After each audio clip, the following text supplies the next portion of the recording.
Nasaktan si Arisa nito dahil ang akala niya, iniwan na siya nila Samuel at Lolita. Sinabihan naman ni Samuel ang kanyang anak na kapag natatakot siya, lapit agad ito sa kanyang lola o kaya sa mga teachers niya.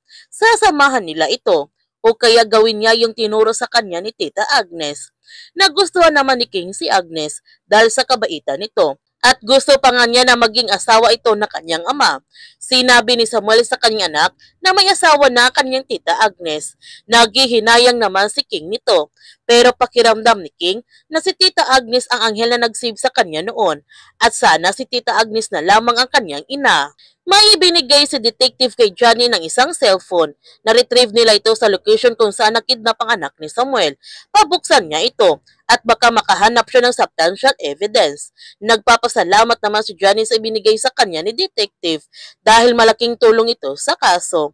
Ang sabi ni detective, sigurado siya kapag naisasarado niya ang kaso na ito, mapapansin siya sa taas at mapromote siya nito. Gayunpaman, pinadala na nga ni Samuel ang unang seed phrase ng wallet na kanyang ginawa.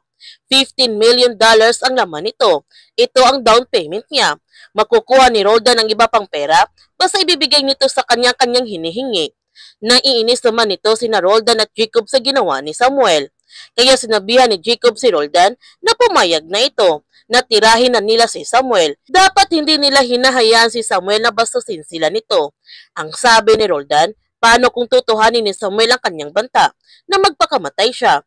Idi mas lalo wala silang makahabol sa kanilang pera. Sinabihan ni Jacob ang kanyang kuya, kumbinsido ba talaga siya na papatay ni Samuel ang kanyang sarili? Iiwan niya ang kanyang anak, iiwan niya ang kanyang ina. Kasi hindi siya kumbisidong gagawin ito ni Samuel. Kasi ginagawa ito ni Samuel para paglaruan sila. Kaya sa pagkakataon na ito, pumapayag na nga si Roldan sa pinaplano ni Jacob. Kaya pinadukot na nga nila si Samuel para subukan nila ito kung kaya bang gawin ni Samuel na patayin niya ang kanyang sarili. Susundin naman ni Samuel ang utos ni Roldan na patayin niya ang kanyang sarili.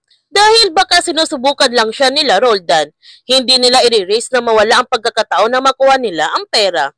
Pero kung sakaling mali siya, ito na ang katapusan ng kanyang buhay. Makukuha kaya ni Samuel ang tiwala ni Roldan? Yan ang ating abangan sa Sins of the Father. Kung bago ka pa channel ko, don't forget to like, subscribe, and click notification bell para palagi kang updated sa mga videos na upload ko. Thank you for watching and God bless to everyone.